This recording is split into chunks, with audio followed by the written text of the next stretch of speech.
But that speaks about the pragmatism, perhaps, which we've seen under Gareth Southgate. How do you think England are going to be setting up? Well, that's a really good question. I think there's broadly two options. Either the 3-4-3, which is generally what England played last season, or maybe the 4-2-3-1, which they went back to in those last two games in March.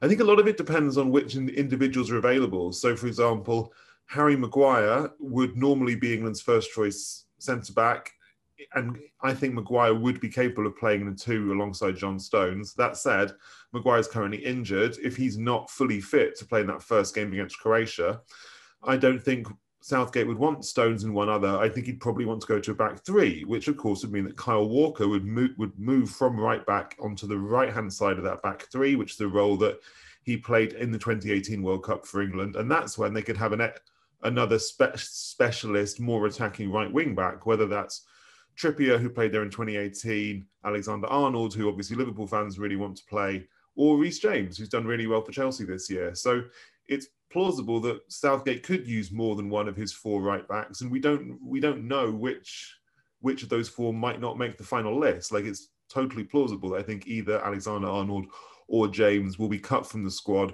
when it goes down to the 26th next week. So there's really quite a few options for Southgate in those positions, but it does depend on what sort of formation he wants to play. And I think he'll be very conscious of the fact that while the 4-2-3-1 allows you an extra attacking player on the pitch, and it might be better for unpicking teams and scoring goals and creating chances, it does leave England a bit exposed. And if he goes to 3-4-3, he'll obviously lose an attacking player, and England, I think, will create fewer chances and probably be a bit less fun to watch. So it's a balancing act, and we won't really know what the right answer is until we get into the first game. Nancy, what do you think about that? Fun to watch. Do you like your teams to be a bit more fluid in terms of setting up in a scoreline, looking for a goal, and who the opponents are? Or do you want your teams to have a set way of playing?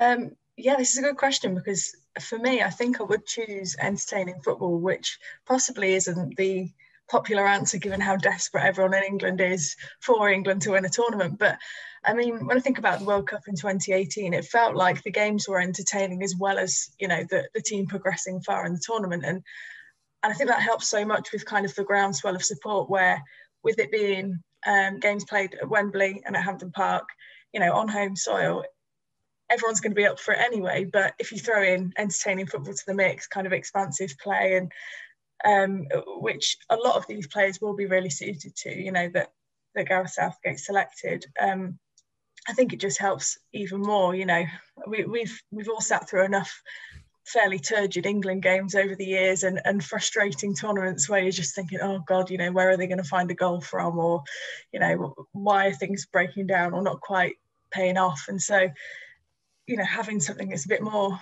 open end to end, I think is always beneficial. Yeah, turgid, frustrating, I think really are the correct words to use. One liability perhaps will be the goalkeeping situation though, Jack. With Nick Pope out of commission, he's gone for surgery.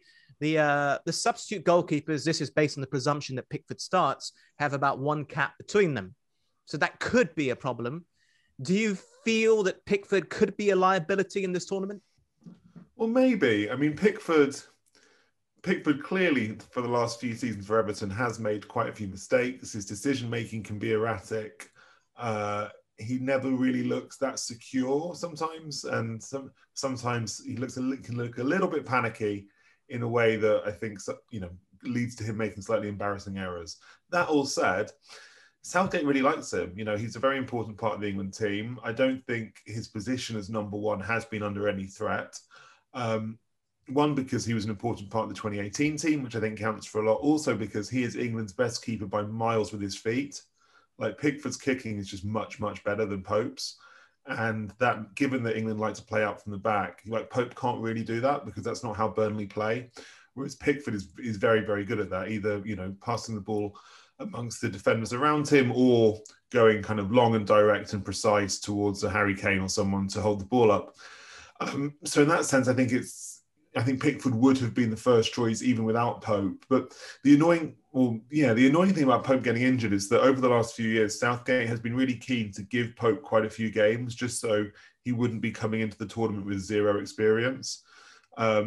So Pope has probably got, I don't know, a dozen or so caps in the last few years from playing the games when either Pickford's injured or Southgate wants to give him a rest. Now, the problem, as you said, is that now that Pope is injured and won't be going to the Euros, that means that if anything happens to Pickford, and it could because, you know, players get injured or sent off or whatever, then England would be bringing in, I imagine, Henderson, who's got no international experience really. And if it's not Henderson, it'd be Sam Johnson, who's got even less. So in that sense, England are now in a situation where if something does happen to the first choice, they'd be relying on a guy who hasn't got any international experience at all.